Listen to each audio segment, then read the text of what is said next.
যুবভারতীতে তাণ্ডব হলো শনিবার, আর সেই দিনই বিমানবন্দর থেকে গ্রেফতার হলেন আয়োজক শতদ্রু দত্ত। আর এবার শতদ্রু দত্তর যে সংস্থা, তার 6 জন কর্মী, তাদেরকে তলব করেছে পুলিশ। আগামীকাল এই 6 জনকে বিধাননগর দক্ষিণ থানার পুলিশ তলব করেছে।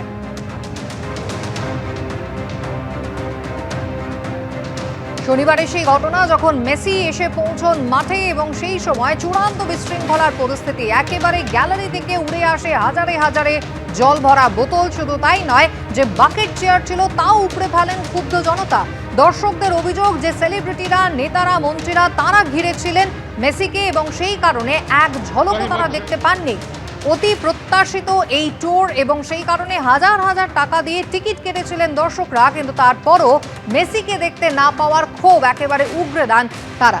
আর এবার শতদ্রু দত্তর পর তার সংস্থার 2 জন সহযোগী, তাদের আগামীকাল তলব করলো বিধাননগর দক্ষিণ থানার পুলিশ। সরাসরি পার্থপ্রতিম ঘোষ আমাদের সঙ্গে রয়েছেন। পার্থ,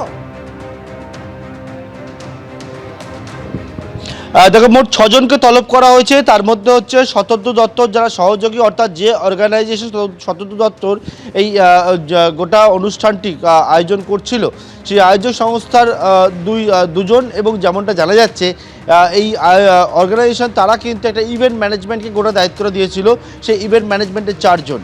এরকম মোট 6 জনকে তলব করা হয়েছে বিধাননগর দক্ষিণ থানায়, এবং কালকে অর্থাৎ মঙ্গলবার দিন সকালবেলা তলব করা হয়েছে। এবং তাদের কাছ থেকে পুলিশ কিন্তু একাধিক বিষয় জানতে চান। কোন বিষয় জানতে চান?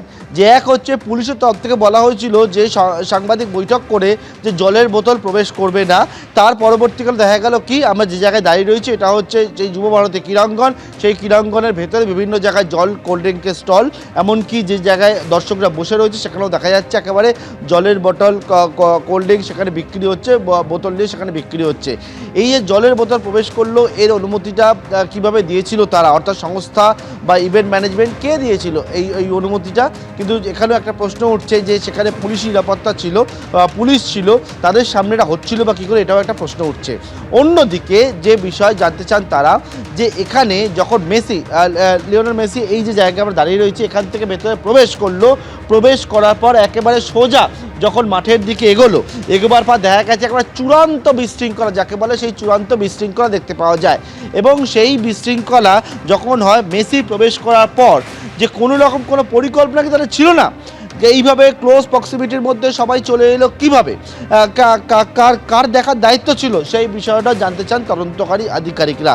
অন্যদিকে এটাও জানতে চান যে টিকিট বিক্রি হয়েছিল সেটা কিভাবে টিকিট বিক্রি হয়েছিল, বা এক্ষেত্রে কমপ্লিমেন্টারি টিকিট সেইটা কত সংখ্যায়, কিসের ভিত্তিতে কাকে কাকে দেওয়া হয়েছিল, এই রকম একাধিক বিষয় কিন্তু তদন্তকারীরা জানতে চান। এবং সেই জন্যই এই মোট 6 জনকে তলব করা হয়েছে।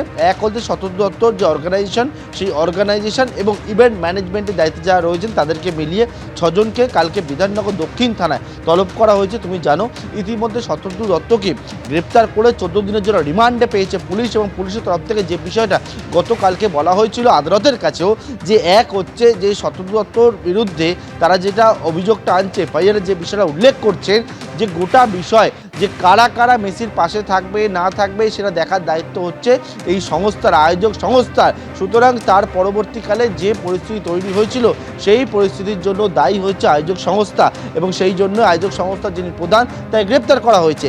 কিন্তু এক্ষেত্রে যে প্রশ্নগুলো উঠছে বারবার করে, যে সেখানে পুলিশ নিরাপত্তা ব্যবস্থা ছিল, তাহলে এটা হলো কী করে?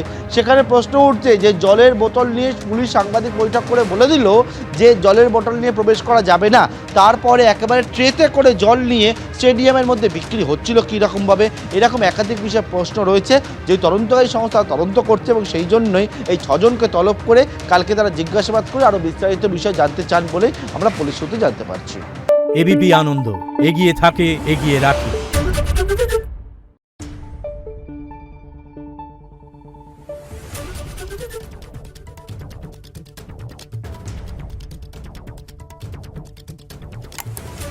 Thank you.